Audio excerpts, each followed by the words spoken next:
Bonsoir à toutes et à tous, mais quel bonheur de vous retrouver après tout ce temps passé sans vous. Alors, j'ai bien travaillé, j'ai écrit pendant ces longues semaines, voilà, un manuscrit que j'ai commencé au mois d'octobre et j'ai donné un bon coup de collier, pendant tout ce mois, resté, voilà, pour finir le livre et je l'ai fini. Voilà, je l'ai fini ce week-end. J'ai fini la relecture ce week-end, donc je suis ravie de vous retrouver. Voilà, donc ravie de vous retrouver tous. Bonjour à tous pour ce lundi soir espoir dédié à la maladie et aux moyens d'éloigner, voilà, les problèmes de santé. Alors, est-ce que vous êtes tous là? Oui, vous êtes là et vous êtes nombreux. Formidable. Alors, bonsoir à tous et à tous.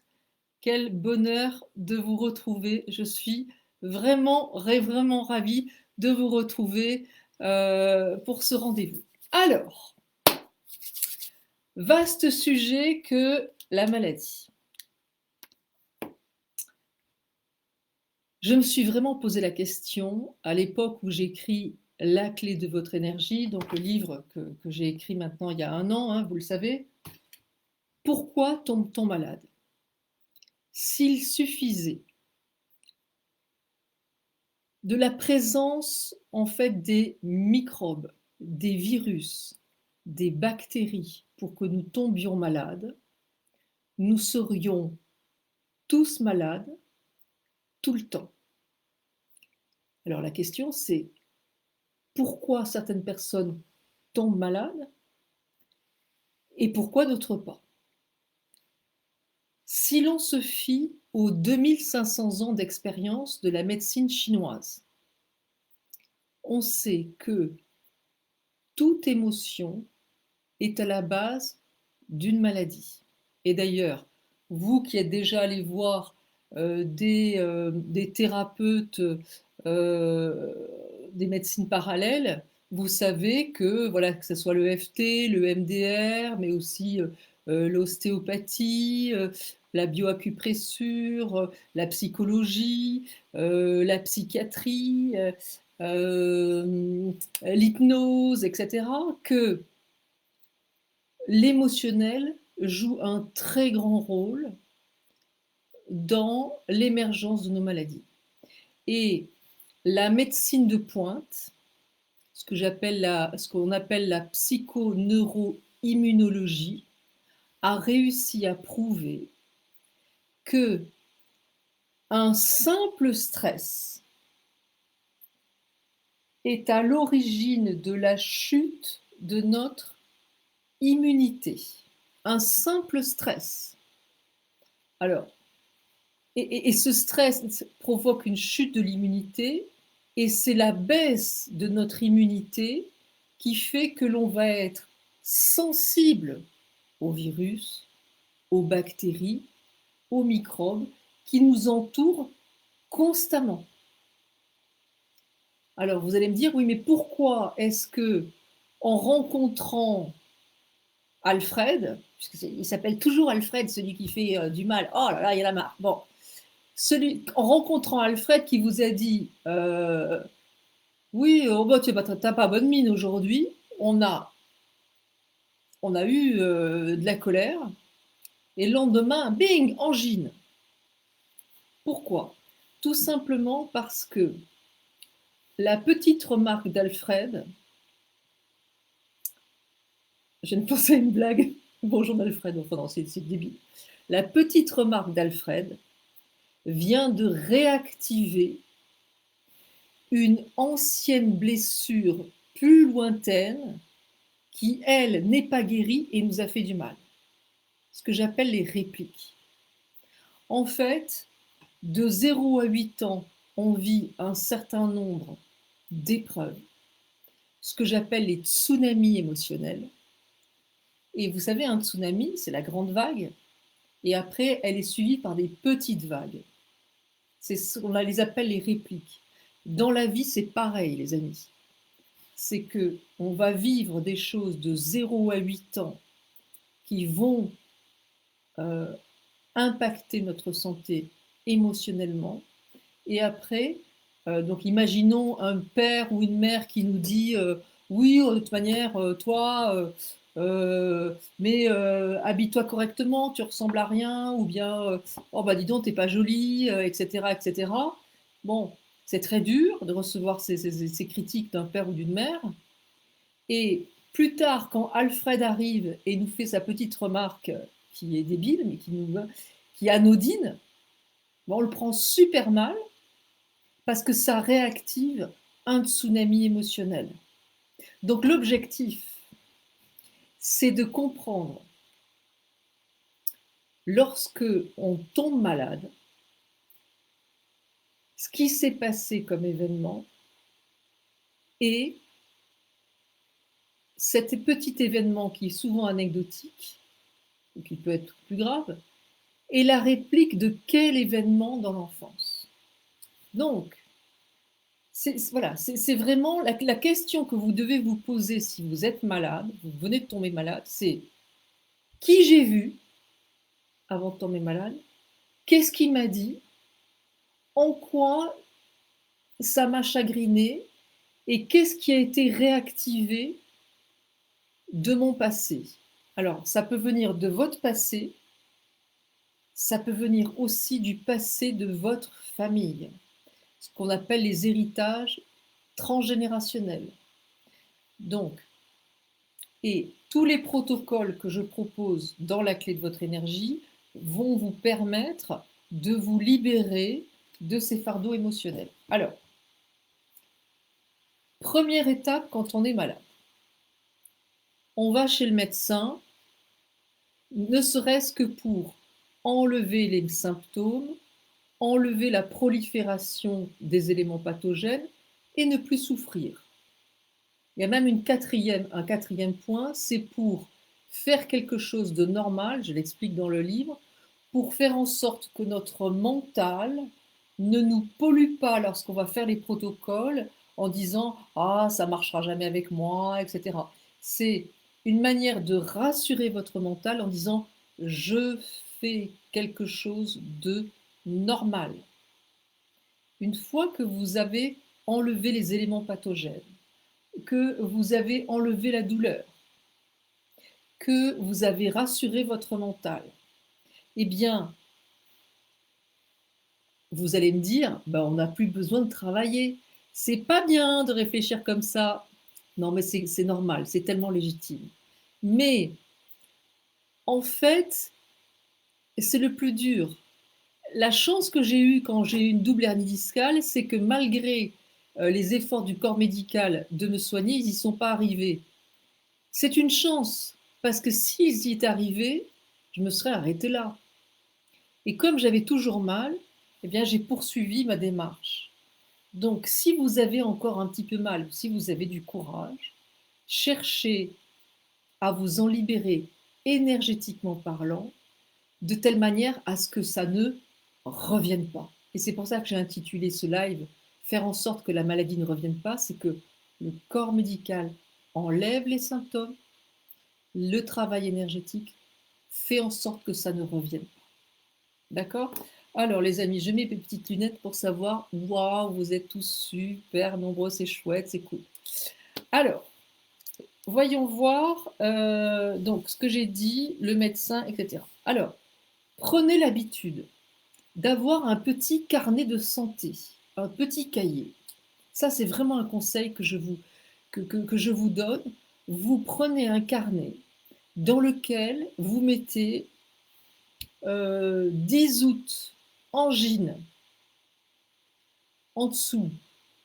2 jours avant, j'ai vu un tel qui m'a dit que j'avais grossi. Bam,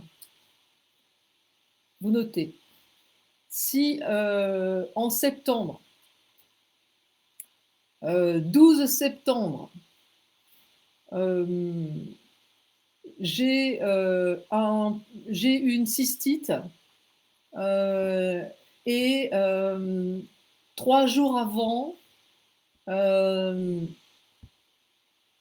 mon patron m'a fait des avances, je me sens pas en sécurité. Bon, il y a quelque chose de l'ordre de mon territoire qui est pris.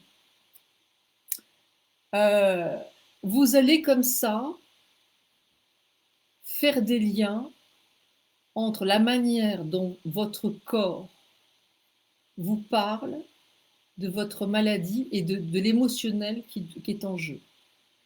De telle manière à ce que vous puissiez ensuite vous dire, bon, est-ce que ça vient de mon enfance ou est-ce que ça vient d'un héritage de mes parents avant moi? Vous allez me dire, oui, mais moi, ma maladie, ça fait 5 ans que je l'ai, je suis incapable de savoir ce qui s'est passé avant. Vous avez raison. Alors j'ai cherché à contourner, contourner ce point et je vous propose maintenant de faire cet exercice. Alors, que vous ayez une maladie qui soit récente ou qui soit ancienne, je vous invite à fermer les yeux et à voir comment vous vivez cette maladie. Est-ce que vous la vivez comme une humiliation, un abandon, une culpabilité, une peur, une trahison, une tristesse, une injustice, un rejet ou de la colère? Vous allez prendre 2 émotions parmi celles-ci. Vous les notez. Et vous allez maintenant chercher dans votre famille, avant vous, pas frères et sœurs, pas cousins, cousines, parents, oncles, tantes, grands-parents, si vous avez les infos, arrière-grands-parents, qui parmi ces personnes ont vécu ces émotions douloureuses? Je vous entends à nouveau et vous allez me dire oui, mais moi j'ai pas d'infos, etc., etc. Que ce soit des parents biologiques ou des parents adoptifs, le travail avec les parents correspond à 90% du boulot. Donc rassurez-vous. Euh, L'épigénétique a réussi à montrer qu'il y a une transmission des épreuves euh, sur, comme une forme de mémoire parentale et ça marche aussi pour les enfants adoptés, comme une famille d'âmes. On ne l'explique pas, c'est comme ça. Donc, en faisant le travail sur le père et la mère, vous faites 90% du boulot. Menez néanmoins l'enquête. Et alors la chose très troublante, c'est qu'en faisant des protocoles, et notamment les protocoles de recouvrement d'âme, eh bien, très souvent, il y a des informations qui viennent. Encore aujourd'hui, j'ai eu des personnes qui m'ont écrit en me disant, c'est incroyable, j'ai fait un recouvrement d'âme et dans la nuit, j'ai fait tel rêve qui a suivi. C'était ma sœur avec mon frère qui me disait ça, ça, ça, ça. Ou bien euh, ma, euh, ma tante, que je ne vois jamais, a pris contact avec moi, elle m'a donné des informations. Les informations viendront à vous.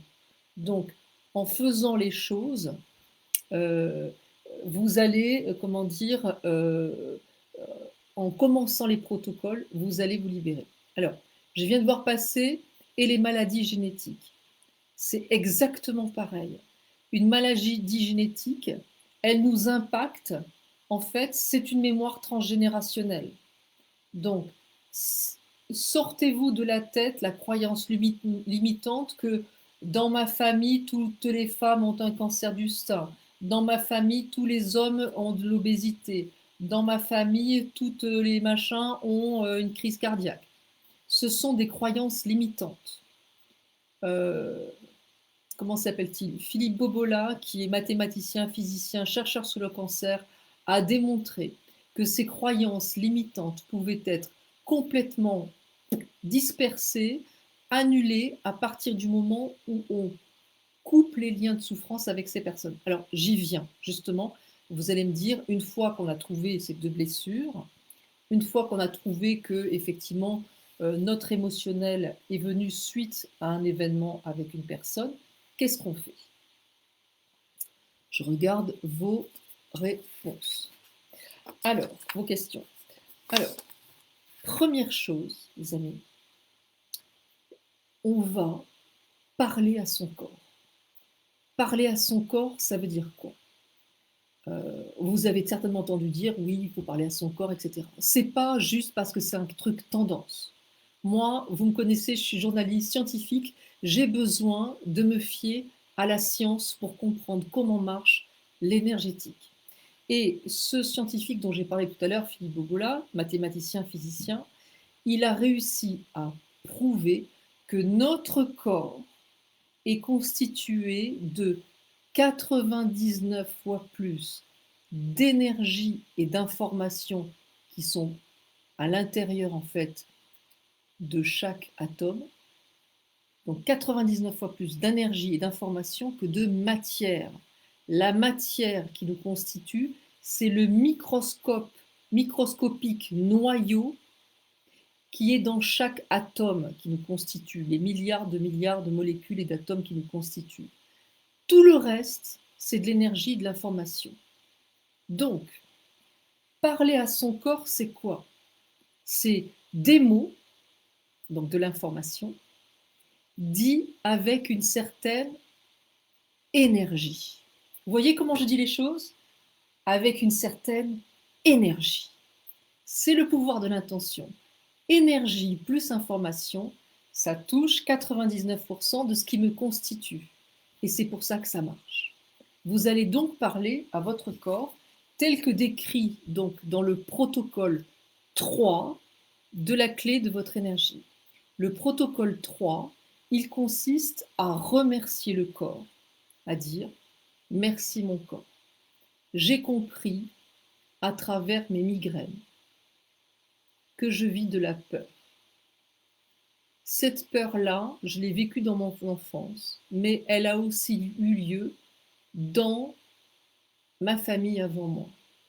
Mon corps, tu peux enlever les symptômes de migraine parce que je vais m'en libérer en faisant les protocoles. Donc, merci, j'ai compris.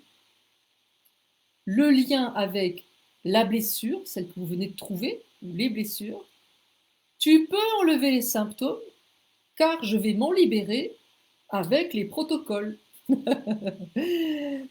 En disant les choses comme ça, aussi simplement que ça, tous les jours, plusieurs fois par jour, vous n'imaginez pas le travail que ça peut faire et combien j'ai vu comment dire, de maladies s'arrêter en quelques jours.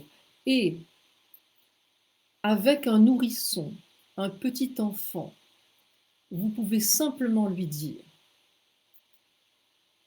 tu fais comme si ou tu as telle maladie parce que tu as hérité de mes peurs, de mes angoisses, de mon stress, que j'ai moi-même hérité de grand-maman ou de grand-papa ou je ne sais qui. On va dire de tonton Alfred un peu, on va le remettre dans les bonnes positions. Bon, eh bien, tu peux arrêter d'être malade, de régurgiter, de faire ceci, de faire cela, parce que je te libère de ces peurs, car je vais m'en libérer. Pour les enfants, les nourrissons, simplement de leur dire que cette peur ne leur appartient pas, peut arrêter la maladie comme ça. Et j'ai des personnes qui sont du corps médical qui l'ont testé et qui témoignent dans le livre. Vous êtes hyper nombreux, je ne sais pas si on n'a pas dépassé le record, je ne me rappelle plus. Alors, protocole 3. Ensuite, il y a le protocole 4, qui est un protocole chamanique, qui consiste, alors vous regarderez dans le livre, mais il s'appuie sur nos neurones miroirs et le fait que notre cerveau ne sait pas faire la différence entre euh, quelque chose de vécu réellement et quelque chose d'imaginé comme étant réel. Je vous raconte cette anecdote. Le docteur Patrick Lemoine a une dame qui a le cancer de l'estomac. Bon, elle vient le voir, ils se connaissent bien, et il sait que son activité chouchoute, c'est de faire de la couture. Il lui dit, est-ce que vous savez repriser les chaussettes? Elle dit, oui, bien sûr, je sais repriser les chaussettes. Comment faites-vous? Ah ben, je fais dans ce sens-là, puis après dans ce sens-là, et après dans ce sens-là. Ok. Il lui dit, vous allez repriser votre estomac comme si vous reprisiez vos chaussettes. Tous les jours, en pensée, plusieurs fois par jour, on se retrouve dans un mois. Au bout d'un mois, la tumeur avait diminué de moitié. Quasiment 3 semaines plus tard, elle est en rémission totale. Alors, ça ne veut pas dire, je ne suis pas en train de vous dire qu'on va guérir tous les cancers. Je suis en train de vous dire que en utilisant ce protocole 4 de l'animal chamanique, puisque moi je l'ai adapté, vous pouvez vous guérir de choses graves. Après, c'est chacun son heure en fonction de, voilà, de son rythme de vie, de ce qu'on peut faire. Ensuite, il va falloir faire en sorte que vous ne perdiez plus d'énergie. Parce que depuis qu'on vit une épreuve, eh bien, finalement, on perd de l'énergie. Alors pour ça, on va faire un recouvrement d'âme suite à une épreuve. C'est le protocole 5 de la clé de votre énergie. Ce recouvrement d'âme, vous allez le faire une fois. On a tous vécu des épreuves. Et ensuite, vous allez le suivre avec le protocole de recouvrement d'âme suite à un vol d'énergie avec toutes les personnes qui vous ont déstabilisé à répétition. C'est le protocole 6, toujours pareil, de la clé de votre énergie. Le protocole 5 et le protocole 6, qui sont des protocoles structurels, on les fait une fois, on en fait un certain nombre dans une seule séance, dans une matinée. On attend 15 jours, ensuite on arrête avant d'être fatigué, puis on attend 15 jours avant de continuer les protocoles ou d'en refaire d'autres. Parce que c'est comme si vous convoquiez le plus grand guérisseur sur Terre. Et on ne va pas aller voir un guérisseur tous les jours. On attend minimum 15 jours avant d'en revoir. Donc là, c'est pareil. Il faut laisser le temps à votre corps que ça infuse en vous. Voilà. Ensuite, il est temps de se libérer émotionnellement de cette blessure dont je parlais tout à l'heure. Et pour cela, vous allez à la fois vous fier à la blessure que vous avez trouvée, la blessure émotionnelle que vous avez trouvée tout à l'heure quand on a fait l'exercice, les deux blessures, et puis après, soyez attentif à la symbolique de votre maladie. Je vous donne quelques exemples. Alors, si vous avez un problème... Ah, j'ai complètement oublié de dire qu'il fallait que je souhaite un bon anniversaire à Virginie, qui m'a écrit il y a longtemps, et elle m'a dit, moi, le 22 mars, c'est mon anniversaire. Bon anniversaire, Virginie. Alors, les gens me demandent si au bout de 15 jours pour faire le protocole 8 et 9, en fait, les protocoles 5, 6, 7 et 8, vous les faites dans une seule séance, vous attendez 15 jours, vous refaites certains protocoles ou vous continuez avec d'autres, puis vous attendez 15 jours. Tous les autres protocoles, 1, 2, 3, 4, 9, 10, 11, 1, jusqu'à 22, ceux-là, vous pouvez les faire tous les jours, plusieurs fois par jour. Il n'y a pas de contre-indication. Alors, si vous avez un problème aux yeux, un glaucome, des choses comme ça, cherchez dans votre famille C'est gentil ceux qui souhaitent bon anniversaire, Virginie, c'est trop chou. Merci Stéphanie, Gabriola, Charlène, merci à tous. Alors, si vous avez un problème aux yeux, cherchez dans votre famille ceux qui se sont dit, si je suis visible, qu'est-ce qui m'arrive? Par exemple, si une personne a été agressée sexuellement, elle a pu avoir envie de se cacher, d'être invisible. Donc cherchez par rapport à ce qui est visible, invisible.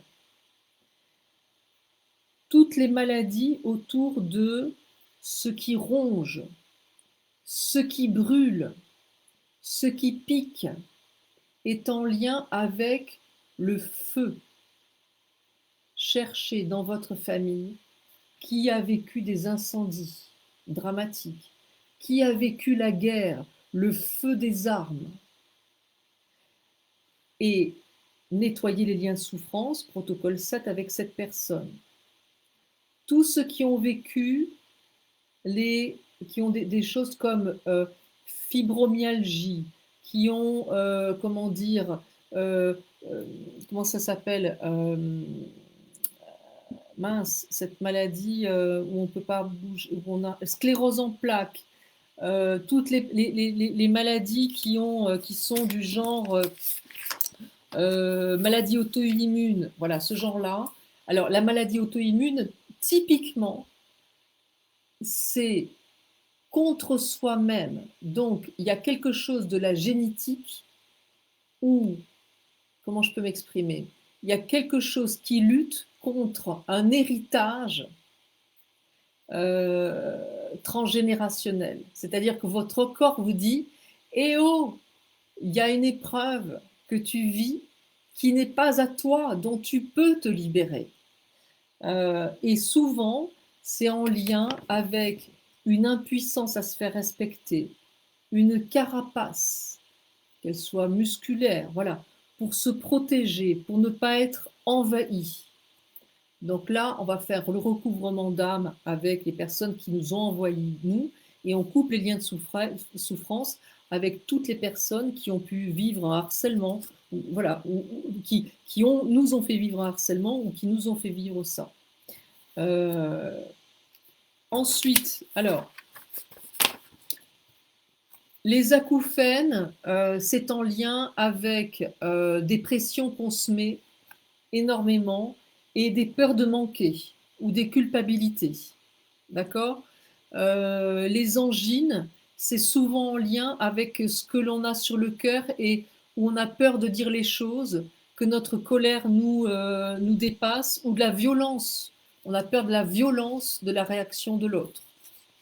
Ensuite, les cystites, les infections urinaires, c'est quand on ne se sent pas respecté dans son environnement, dans son intimité, dans sa sexualité. Je donne tous ces éléments à l'intérieur de la clé. Hein. J'en donne quelques-uns. Le dos, c'est qu'on s'impose de trop porter tout le monde, d'être le pilier de la famille, c'est trop lourd, parce que j'en reçois pas la reconnaissance. L'endométriose, c'est en lien avec le fait que dans notre famille, on a entendu beaucoup de personnes, ou au moins une personne répéter plein de fois, que enfanter c'est compliqué, que un deuil d'enfant c'est dur, que un enfant c'est dur à élever, etc. La fièvre, c'est en lien avec la colère contre une personne ou envers soi-même. Tout ce qui est hernie ou nerf sciatique, c'est qu'on se sent écrasé par le poids des responsabilités, qu'on a peur d'être coincé par la réaction d'un proche.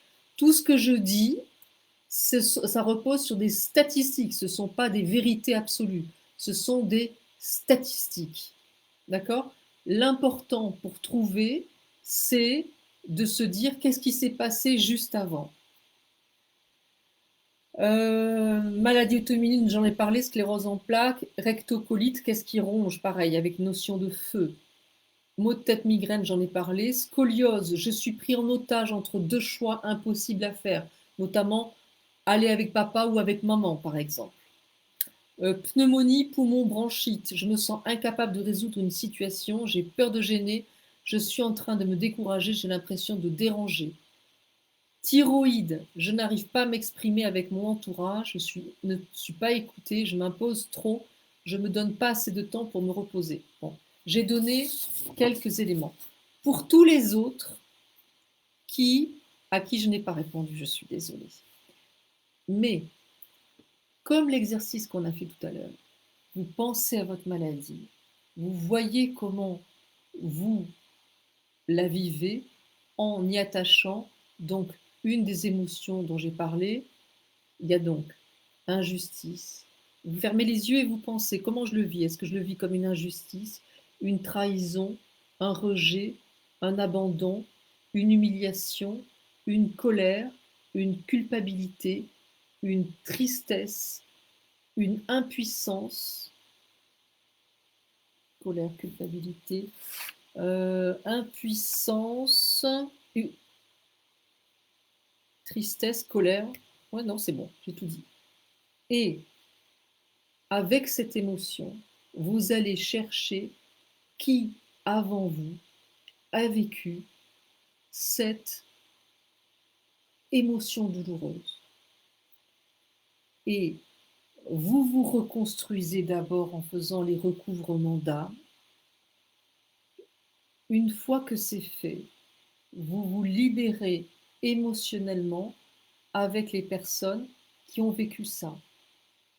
Petit conseil pour ceux qui connaissent bien le livre La clé de votre énergie.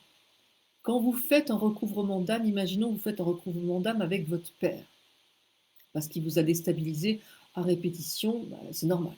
Bon. Et que vous vous rendez compte que finalement, tiens, moi je vis mon problème de santé comme une vraie injustice. Bon. Et tiens, c'est vrai que mon père, eh ben, il a été trahi par son frère au niveau de l'héritage et il a vécu comme une vraie injustice. Bon.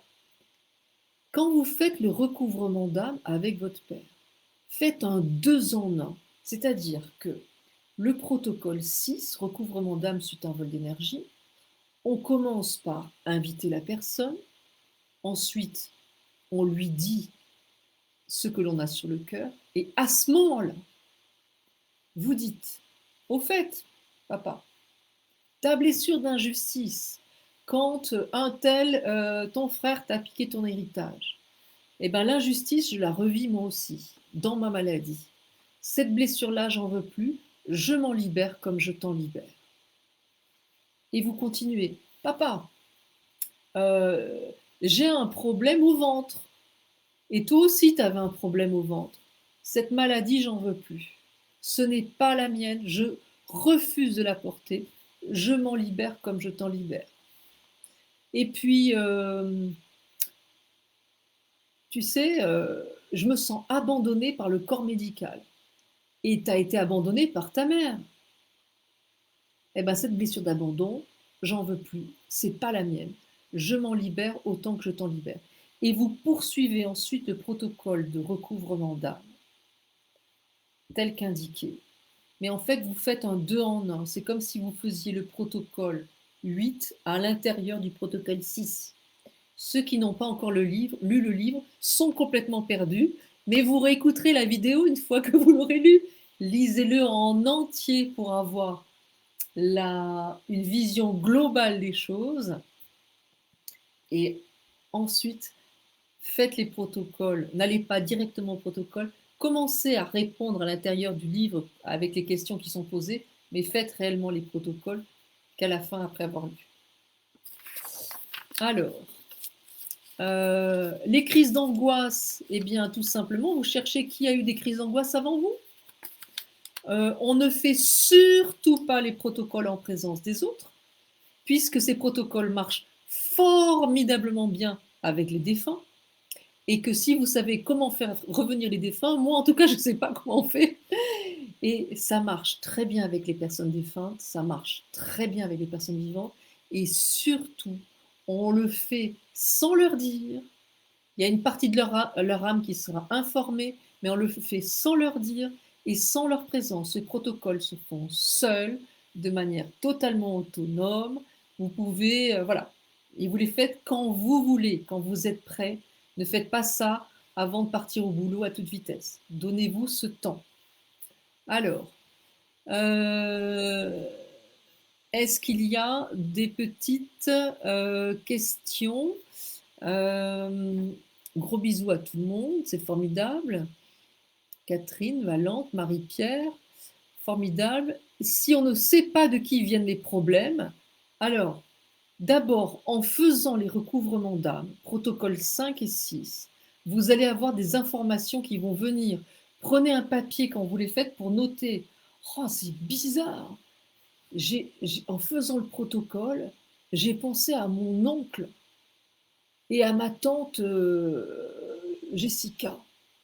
Ça alors, et ben il y a un lien. S'ils sont arrivés au moment du protocole, c'est qu'il y a quelque chose dont vous pouvez vous libérer. Et surtout aussi, faites attention, soyez attentifs aux rêves qui viennent après les protocoles. Très souvent, ils pointent du doigt un héritage émotionnel dont vous pouvez vous libérer.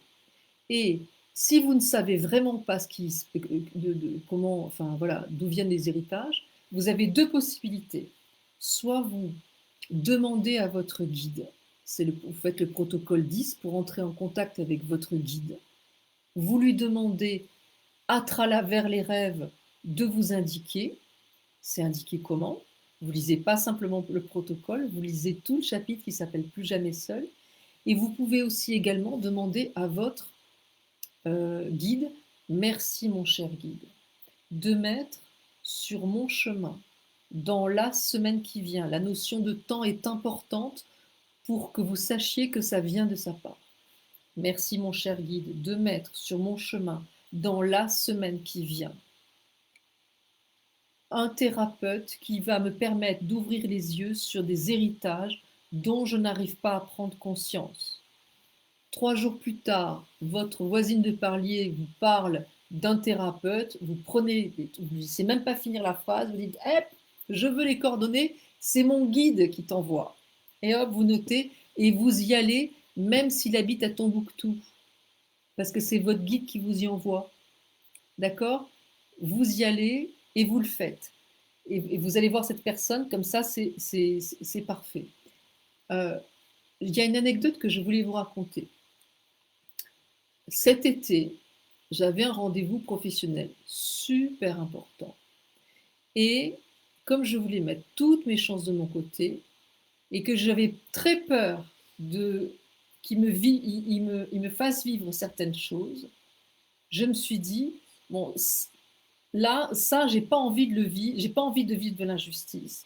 Donc, juste avant d'aller au rendez-vous, mais vraiment, j'étais à l'hôtel, à Paris, à 2 heures de mon rendez-vous, je me suis dit, allez, tu as 2 heures avant d'y aller, tranquille, tu fais quelques protocoles. Alors, j'ai fait les protocoles avec toutes les personnes de ma famille qui avaient vécu de l'injustice. Comme moi, ça fait 5 ans que j'en fais, c'est moins lourd, on va dire, que quand on commence. Donc j'en ai fait 7-8 à la suite. Si c'est la première fois, n'en faites pas 7-8 à la suite, vous allez être épuisé. D'accord? Attention, hein, je vérifierai. Hein. Bon. Donc j'en ai fait 7-8 à la suite. J'ai nettoyé les liens de souffrance, j'ai coupé des liens de souffrance en parlant de l'injustice que je ne voulais pas porter de leur part.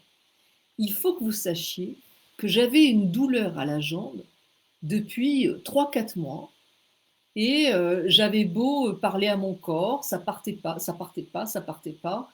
J'étais allée voir un ostéo, ça partait pas. Je me dis mais je comprends pas, voilà. Bon.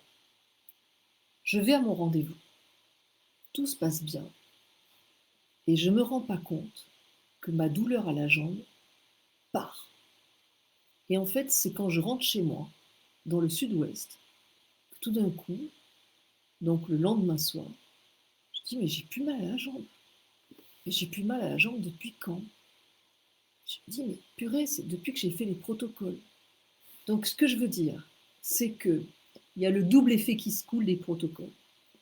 Euh, En travaillant sur vos épreuves, vous allez guérir des problèmes de santé.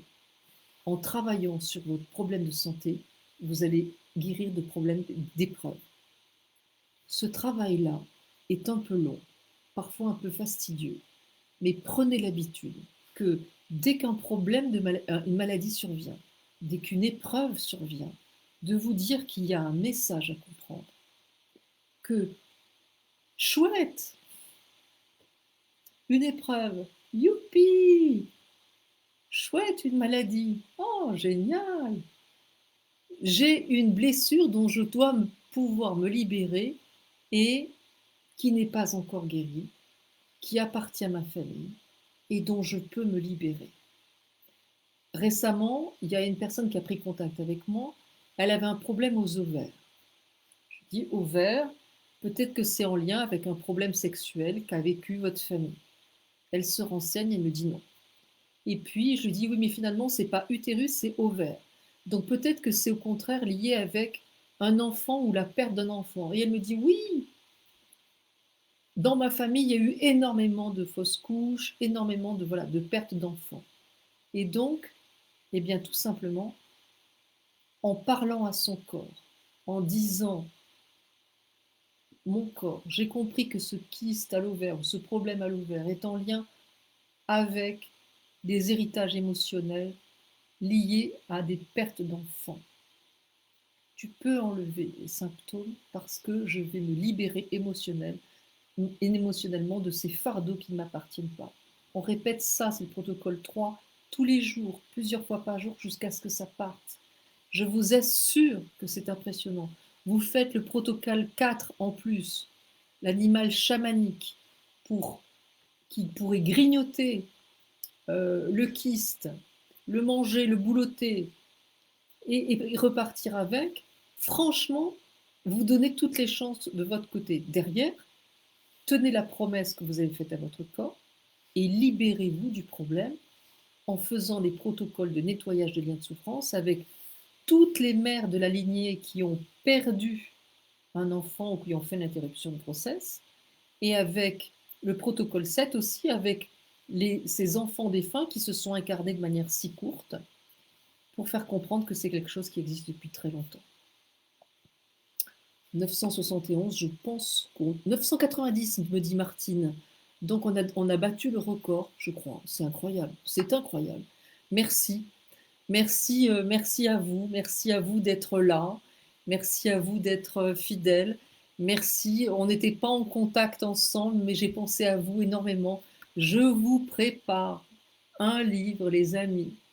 J'y ai mis tellement de choses et je peux dire que vous m'avez énormément aidé, voilà, à travers vos questions, à travers vos réactions, à travers votre bienveillance, à travers tout, pour écrire ce livre, parce que vous étiez avec moi et que je me suis connectée à vous pour l'écrire, pour essayer de vous répondre au mieux, parce que je pense que, je pense que ça va vous plaire. En tout cas, je l'écris vraiment dans un objectif, voilà, de vous aider le mieux possible. Je suis extrêmement heureuse. Ce livre me comble de joie et j'espère que ce sera la même chose pour vous. Les amis, on va se dire bonsoir, on va se dire à lundi prochain, 20h15, puisque maintenant les lundis soirs espoir reprennent. J'ai le grand plaisir de vous retrouver et je vous embrasse avec le cœur, avec beaucoup, beaucoup d'amour et je vous dis à très bientôt, lundi prochain, 20h15 en Facebook Live. Pour lundi soir espoir.